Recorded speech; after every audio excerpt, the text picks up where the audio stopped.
What's up everyone? I welcome you all to my channel. It's Nitin Arora, जहां हम बात करते हैं ऐसे टॉपिक्स के बारे में जो सिर्फ बिगिनर्स को ही नहीं बल्कि एमेच्योर्स एंड प्रोफेशनल्स को भी काफी हेल्प करते हैं. So in my last video of photography basics, we talked about photography and some interesting facts, cameras, lenses, etc. etc. And today we are gonna start with one of the first three pillars in photography, या फिर जिसे हम exposure triangle भी कहते हैं. And that's how it looks, which includes aperture, shutter speed, and ISO. So let's talk about aperture today.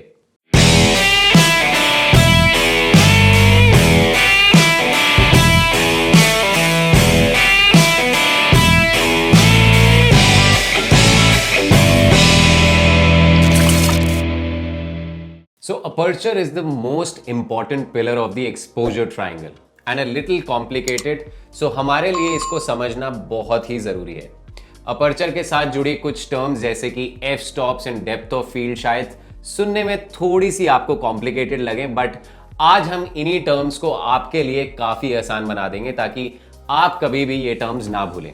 तो आइए शुरुआत करते हैं सबसे पहले. So what is aperture? सबसे आसान तरीके से अगर मैं आपको समझाऊं तो it's the opening of your lens. Aperture आपके कैमरे में ठीक उसी तरीके से काम करता है जैसे हमारे घर में एक खुली खिड़की. आप जितना विंडो को खोलेंगे लाइट उतनी ही ज्यादा एंटर करेगी एंड वाइस वर्सा. सो ये जो एडजस्टेबल होल होता है हमारे लेंस में, इसे हम डायफ्रैगम भी कहते हैं.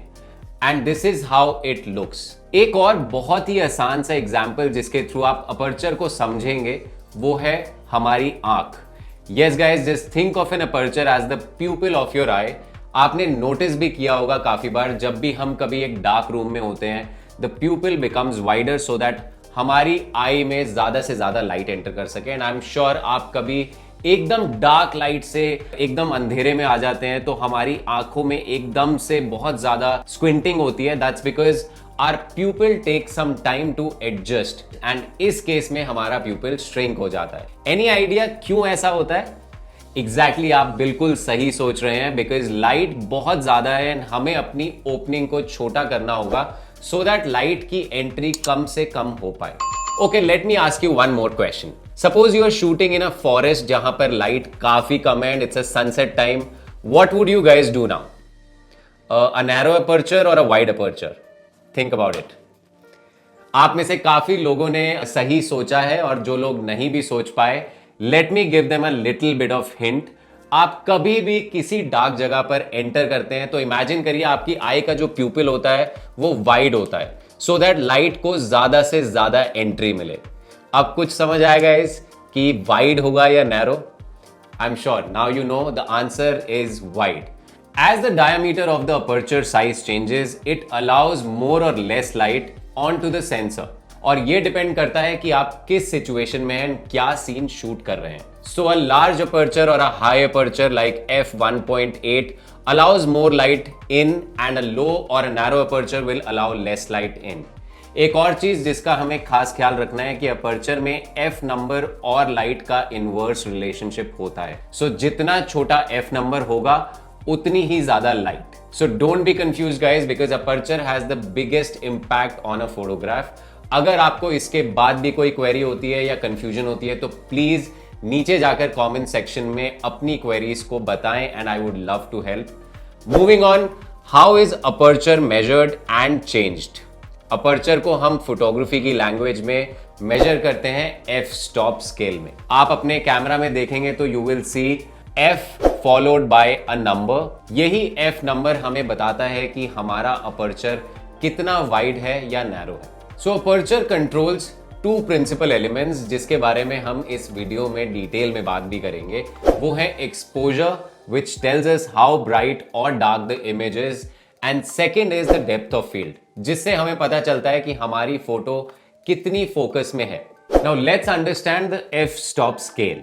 जैसा कि मैंने आपको बताया कि lower the F number wider or high the aperture and vice versa. So let's understand why a low number for a higher aperture.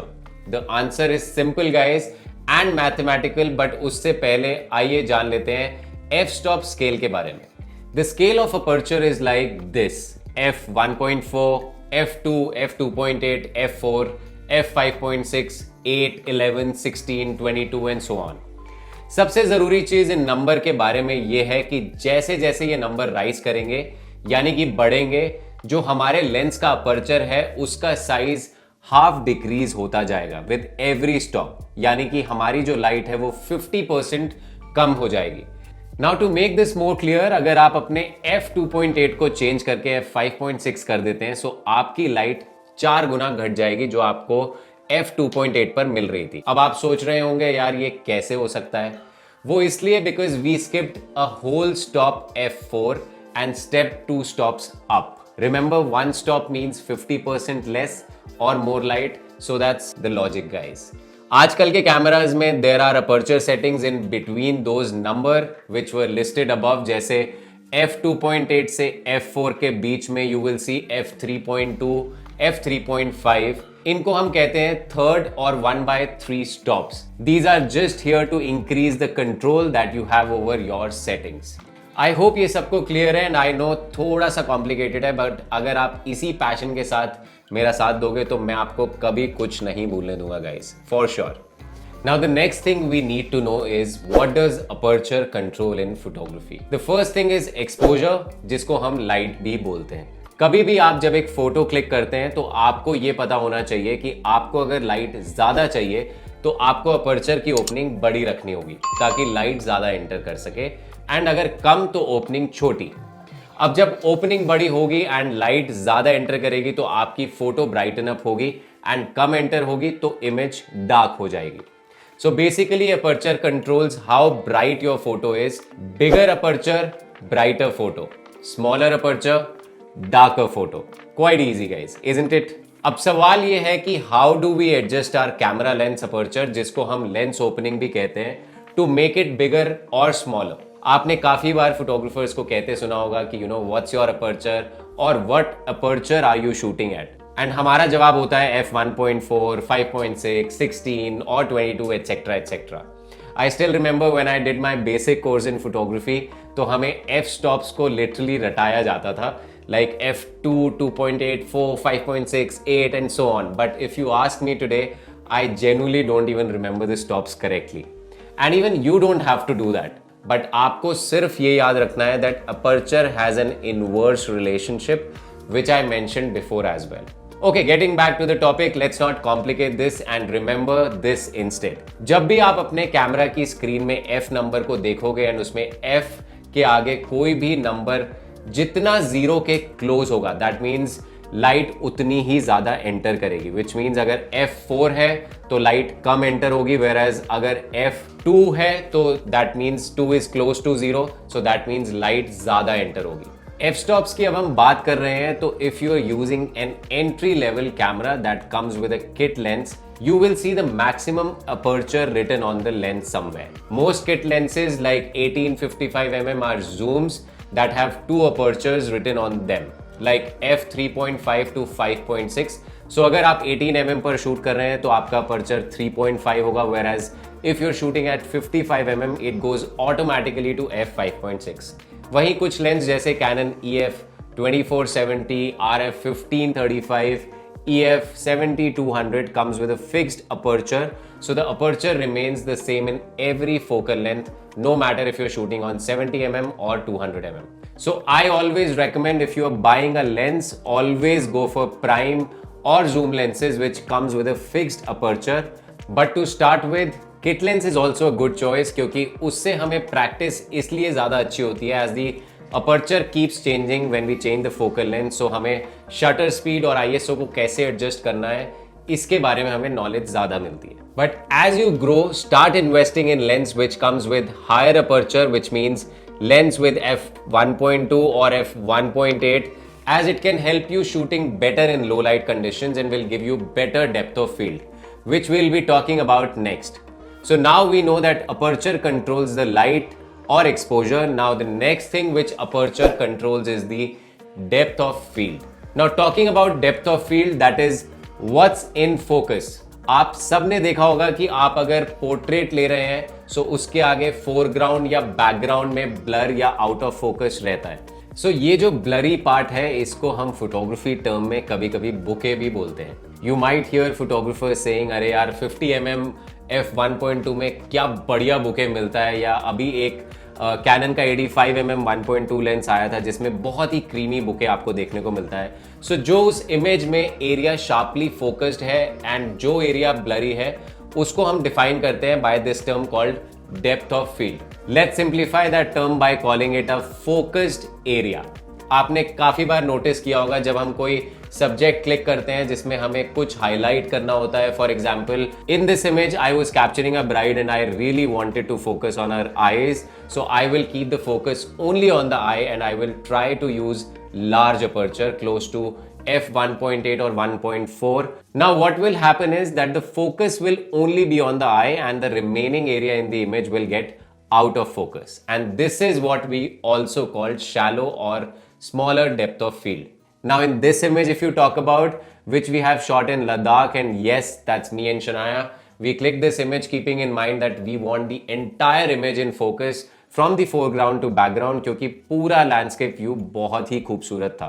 So what we'll do now is that we will keep the aperture low in this case, which will be close to f11 or f16 or 22 depending upon how harsh and bright the light is. So यहाँ थोड़ा सा confusion और create हो जाता है. The larger the aperture, the smaller the depth of field. Well, there are actually a few factors जिसके कारण हमारी depth of field vary करती है, जैसे कि focusing distance, focal length. But as we are learning about camera aperture here, let's concentrate on aperture only. But I'm definitely going to make one video specifically on depth of field very soon, guys. Now, when you have understood what aperture is and how does it affect an image, let's go out and understand how the f number changes with different lighting conditions. Hey guys, welcome back to the studio and आज हम बात कर रहे हैं aperture की, जिसमें कि अभी तक आपने समझा कि अपर्चर होता क्या है. आज हम यहाँ पे बैठे हैं और मेरे सामने फिर से एक 50mm लेंस है जिसको आज हम यूज करेंगे आपको समझाने के लिए कि अपर्चर का इफेक्ट क्या होता है इमेज पे और एक्सपोजर पे, और कैसे हमारी डेप्थ ऑफ फील्ड अफेक्ट होती है अपर्चर को वेरी करने से. एंड आज जो हम इक्विपमेंट यूज कर रहे हैं शूट करने के लिए, that is Canon EOS R6 with 85mm f1.4 aperture. और आज हम आपको दिखाने वाले हैं कि हम जब अपने अपर्चर को f1.4 से f16 की तरफ ले जाएंगे तो हमारी इमेजेस पर क्या इंपैक्ट होगा, एक्सपोजर पे भी और डेप्थ ऑफ फील्ड पे भी. हम थोड़े से कोशिश करेंगे कि लेंसेज को बीच में फ्रेम में अपने कॉम्पोजिशन में ऐड करें ताकि मैं आपको समझा पाऊं कि अगर आपके फ्रेम में कभी कभार एक कपल है या पोर्ट्रेट है, दो लोग हैं या दो से ज्यादा लोग हैं, तो आपको अपने अपर्चर को कैसे मैनेज करना है. So right now let's only start with 50mm lens. So right now my shutter speed is about 1/125. जो अपर्चर है वो इस समय सबसे हाईएस्ट है जिसको हमने रखा हुआ है f1.4. सो 85mm का सबसे कम अपर्चर जो है वो 1.4 ही है. सो हमने उसको अभी सबसे लीस्ट यानी कि हाई अपर्चर पे रखा हुआ है. ISO is right now 200 and हम अभी इस पिक्चर को क्लिक करेंगे और देखेंगे कि क्या रिजल्ट हमें मिलता है. So let's do that. Okay guys, so that's the image we have got and you can see the settings here जो हमें मिली है. अब इसमें हम धीरे धीरे अपर्चर को बढ़ाएंगे, उसके साथ साथ हमारी इमेज पे क्या इंपैक्ट पड़ेगा वो आपको देखने को मिलेगा. वो मैं आपको साथ साथ एक्सप्लेन भी करता रहूंगा. So let's change the setting as of now. अगर हम अपने अपर्चर को 2 कर देते हैं तो आपको देखने को मिलेगा कि हमारी लाइट जो है वो कम हो गई, यानी कि हमारा एक्सपोजर कम हो गया है. अब इसको बढ़ाने के लिए हमारे पास 2 ऑप्शन है, या तो शटर स्पीड को हम कम करें या फिर ISO को बढ़ाएं. सो अभी हमारा सब्जेक्ट क्योंकि स्टेबल है तो हम कोशिश करेंगे कि शटर स्पीड को कम करें, बिकॉज ISO हम हमेशा एक थर्ड ऑप्शन लेके चलते हैं. So let's reduce the shutter speed to 80. इसके साथ हमें राइट एक्सपोजर मिल रहा है. So I am gonna click this image with f2, shutter speed 80 and ISO 200. So this is the image we have got. अब हम एक और स्टॉप बढ़ाते हैं and let's take our aperture from f2 to 3.5. Okay, let's take 4. अब aperture हमारा f4 हो गया एंड आपको देखने को मिलेगा स्क्रीन पे कि हमारी लाइट जो है वो बिल्कुल अंडर हो गई है.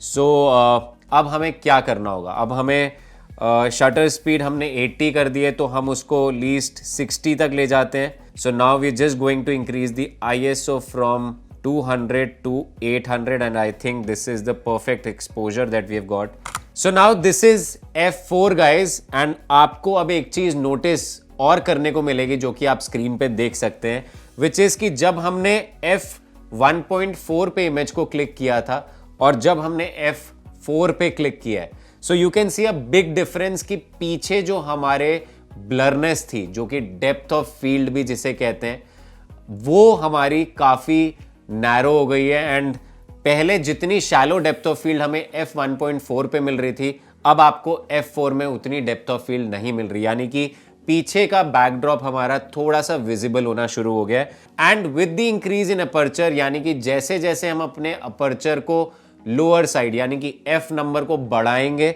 वैसे वैसे आपको देखने को मिलेगा कि हमारा बैकड्रॉप पीछे फोकस में आता जाएगा. Now let's change the aperture to f5.6 and ISO को हम बढ़ाते हैं 800 से 1600. Now in f5.6 you can see कि बैकड्रॉप जो है वो थोड़ा सा और फोकस में नजर आ रहा है. अब जल्दी जल्दी इसके स्टॉप्स बढ़ाते हैं और आपको दिखाते हैं कि क्या क्या चेंजेस हमें देखने को मिलेंगे as we increase the aperture. So let's click the image on f8 and let's click this image on f11 and now let's click the image on 16 and let's take the aperture to the lowest, which is the f22 and let's see what result we get. Okay guys, so this is the last image that you can see and f1.4 से f22 की journey में कितना change आया हमारी image के backdrop में, वो आप यहाँ क्लियरली देख सकते हैं. And you can see the chest, the drawer which was behind the lens, which was totally out of focus, blur, जिसकी शैलो डेप्थ ऑफ फील्ड थी f1.4 पे ऑन हायर अपर्चर, अब वो कितनी ज़्यादा विजिबल हो गई है बैकड्रॉप में. आप कभी भी किसी चीज़ को फोरग्राउंड से इन्फिनिटी तक फोकस में रखना चाहते हैं, so now you need to remember कि आपको अपना अपर्चर जो है वो बिल्कुल लो साइड पे ले जाना पड़ेगा, यानी कि f22 पे करना पड़ेगा. This I will show you now keeping 3 lenses in the frame और मैं आपको दिखाऊंगा, थोड़ा सा आपको समझने में भी आसानी होगी. So let's go guys. Can we have 3 lenses in the frame?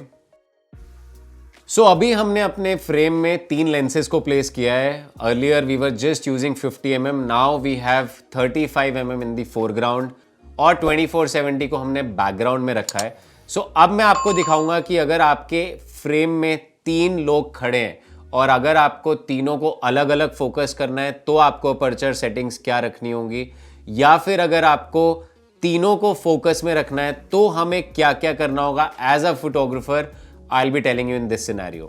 Now let's consider that you need to focus only on 50 mm and you want to blur out 35 mm and 2470 both. So इस case में हमें क्या करना होगा कि हमें अपना aperture सबसे हाई रखना होगा, यानी कि f1.4, ताकि जो हमारा आगे फोरग्राउंड में सब्जेक्ट है और पीछे बैकग्राउंड में सब्जेक्ट है वो बिल्कुल आउट ऑफ फोकस हो जाए and we can highlight a particular portrait, face, a product or anything, whatever you want to understand. Now all you need is to tap or select the focus on 50 mm and this is the image you can see. हमारा 50 mm बिल्कुल sharply focused है और 35 and 2470 आपको out of focus मिलेंगे इस time पे.